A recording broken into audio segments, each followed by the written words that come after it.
இவ்வளவுக்கும் காரணம் இவன் தான்.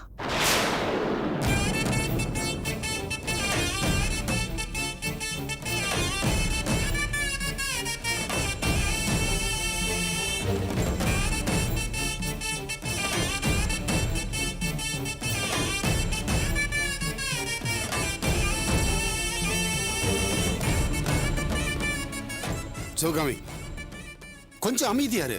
எப்படிங்க அமைதியா இருக்கிறது? பாத்தீங்கல்ல, எல்லாருக்கும் முன்னாடி என் பொண்ணுக்கு எப்படிப்பட்ட பட்டம் கிடைச்சிருக்குன்னு பாத்தீங்கல்ல. சந்தோஷமாடா? இப்ப சந்தோஷமா? என் பொண்ணுக்கு இப்படி ஒரு பழியை தேடி கொடுக்கதா அவளுக்கு 45 பவுன் நகை போட்டு நான் உனக்கு கல்யாணம் பண்ணி கொடுத்தேனா? எப்படிப்பட்ட பொண்ணுடா அவ? ஒரு சின்ன பொய் கூட சொல்ல தெரியாம வளர்த்தேனே. அவளுக்கு இன்னைக்கு உன்னால திருடிங்கிற பட்டம் வந்துருச்சே. பெத்த வயிறு பத்தி எரியுதுடா.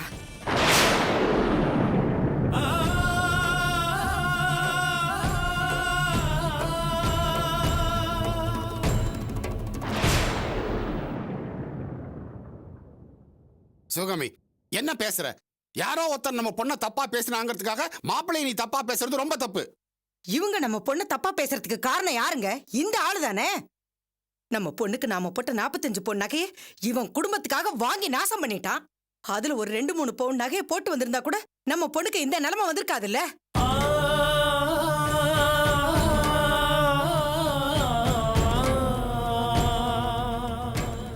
என்ன மணி, சம்பந்தம் இல்லாம இங்க வந்து இதெல்லாம் பேசிட்டு இருக்க? நான் ஒண்ணும் சம்பந்தம் இல்லாம பேசலடா, சம்பந்தத்தோட தான் பேசுறேன்.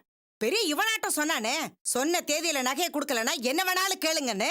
அந்த நகையை கேட்க போறேன்னு சொன்னதுக்காக தானே இவ என்ன எடுத்தெறிஞ்சு பேசிட்டு வீட்டை விட்டு வெளியே போயிட்டா. என்னமோ சொன்னீங்களே, ரொம்ப நல்லவன், நியாயஸ்தன், சொன்ன வார்த்தையை காப்பாத்துறதுக்காக உசுர கூட கொடுப்பான்னு. இப்ப என்ன ஆச்சு? பொண்டாட்டி வந்து சேர்ந்ததும் சுத்தமா நகையை பத்தி மறந்தாச்சா? அம்மா போது, நிறுத்துங்க.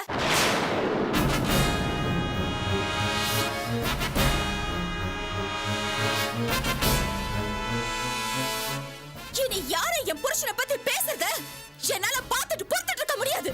அர்ச்சனா, இவ்வளவு நாளா என்கிட்ட பேசலையேன்னு நான் வருத்தப்பட்டுட்டு இருந்தேன். இப்ப எனக்காக கோவப்படுறீங்களே நினைச்சு சந்தோஷப்பட்டேன். ஆனா அந்த சந்தோஷம் ஒரு நிமிஷம் கூட நீடிக்கலையே. பழைய கோவத்தை மனசுல வச்சுக்கிட்டு எல்லாரும் முன்னாடி அவரை அவமானப்படுத்துறீங்க. சந்தர்ப்பத்தை பயன்படுத்திக்கிட்டு பழி தீர்க்க பாக்குறீங்க, அப்படித்தானே?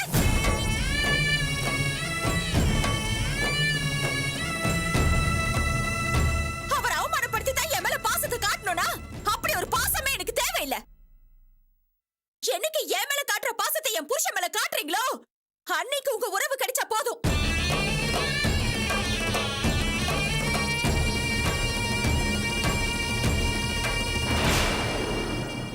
அர்ச்சனா, அவசரப்படாதம்மா.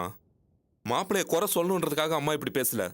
உனக்கு ஒரு அவமானம் நடந்துருச்சு அந்த அம்மா பேசினாங்க. வேண்டானா, எனக்கு எல்லாம் தெரியும். எனக்கு ஒன்னும் இந்த அவமானம் புதுசு இல்ல. சொந்த வீட்லயே அண்ணியால திருட்டப்பட்ட வாங்கினவதானே நானு. நீங்க போட்ட 45 பவுன் அவர் திருப்பி கொடுக்கலன்னு தானே நீங்க அவரை அவமானப்படுத்துறீங்க. இப்ப சொல்ற கேட்டுக்கோங்க.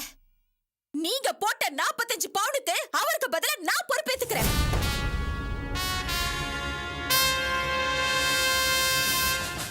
எண்ணி 20 நாளுக்குள்ள எங்க தலைய அடமானம் வச்சாவது நகையை திருப்பி கொடுக்கணும்.